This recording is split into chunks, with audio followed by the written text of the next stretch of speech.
this way we have covered the process of preparation of oxygen from potassium chlorate. Now during the reaction, during the process, we need to follow some precautions. Look at my copy, some precautions. I have written it down for your convenience. Number one, potassium chlorate and manganese dioxide should be mixed intimately. Okay. Number two, manganese dioxide should be pure and no charcoal should be there in manganese dioxide, otherwise there is a chance of explosion. When the test tube will be heated, if there is charcoal particle, there is a chance of explosion. Number three, test tube should be kept tilted down. Test tube should be kept tilted downwards. Why? For easy escape of the gas, and maximum space inside the test tube should be empty. Number four, when the rate of the formation of oxygen is high, then the burner should be removed. And the last point is, at the end of the experiment, the delivery tube should be kept outside water, or water will enter into the test tube and crack it. So here I will explain point number 5 only. In point number 5, it is written that when we are finished with our oxygen production and when the test tube, when the burner is made off, then there is an exit tube. Remember the diagram, exit tube's one end is inside the tube, the hot glass tube, and another end was dipped in the water. So after the production of oxygen, we have to take out that end of the exit tube which was inserted into the water. Otherwise what will happen? You know that atmosphere is giving pressure everywhere always. So one end is inserted inside the test tube. Inside the test tube, what is there now? Oxygen is not producing yet. Oxygen production is already finished. There is no air because cork is there. Cork is closing the mouth. So the pressure, the air pressure inside the test tube is very less. On the other hand, atmosphere is giving pressure on the water which is kept in the vessel.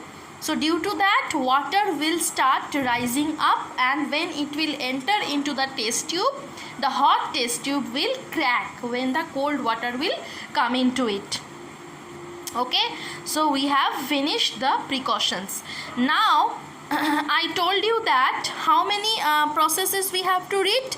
One is preparation of oxygen from KClO3, another is from hydrogen peroxide, then from sodium oxide, and the last one is electrolysis of water. Now I will start this one, preparation of oxygen from hydrogen peroxide. Look at the board. Here I have drawn a conical flask. We have taken some manganese dioxide into the conical flask. Then there is the cork which is applied to close the mouth of the conical flask. This cork has two holes. Through one hole we have inserted this exit tube, and through another hole we have inserted this dropping funnel. What we have taken in the dropping funnel? We have taken hydrogen peroxide's aqueous solution.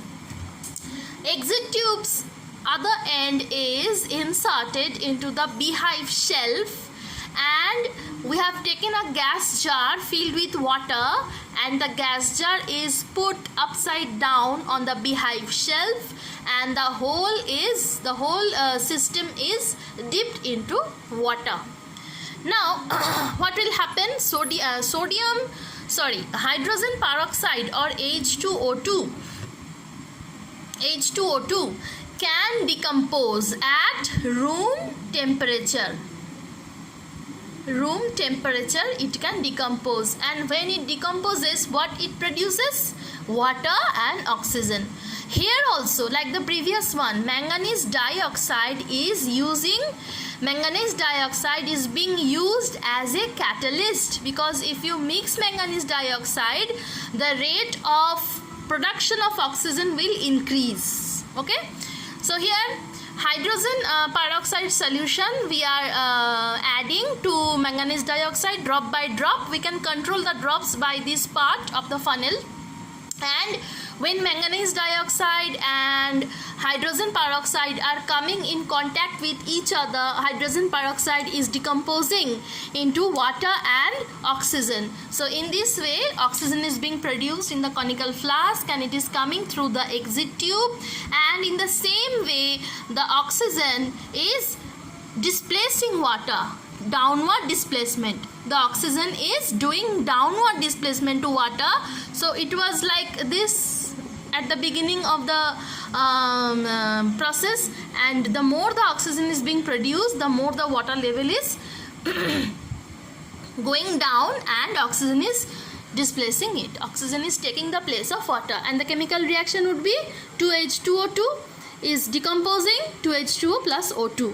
And the third one is preparation of oxygen from sodium peroxide. Sodium peroxide also decomposes at room temperature. I'm sorry for your inconvenience because constantly my hand is shivering. Sodium peroxide decomposes when water is added to it. Now how we can do it in this setup?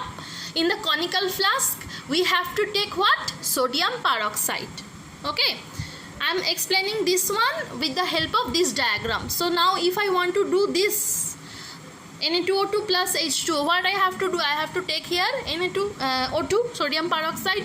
In the dropping funnel I have to take water, and when water will come in contact with sodium peroxide will decompose and it will produce sodium hydroxide and oxygen, and the oxygen will be collected in the same way like the previous one. Okay, now I shall explain the last process of production of oxygen, that is electrolysis, production of oxygen by electrolysis of water. Electrolysis of water. See this. This is an apparatus called voltameter. You all have read it in class 7. Okay, so a voltameter, we have taken water, but this is acidified water. 2 drops of sulfuric acid is mixed with it. Acid acts as electrolyte, or instead of acid you can mix some salts to it also. Salt is also an electrolyte.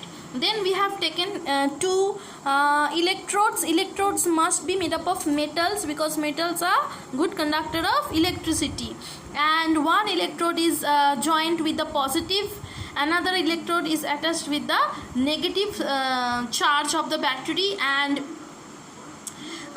then we have taken 2 test tubes. The test tubes are kept upside down so that oxygen and hydrogen, we can collect oxygen and hydrogen by the downward displacement of water. Test tubes must be full of water at the beginning of the process. And then when we have sent electricity, electrolysis, see the word electrolysis, if you break it, lysis means to break, electro means breaking of water molecule using electricity. So hydrogen gas will be collected in cathode electrode and oxygen gas will be collected in anode electrode. This is how, so what is happening here? H2O is breaking and producing H plus and OH minus ion, and in this way oxygen is collected in anode electrode. Okay, this is another process.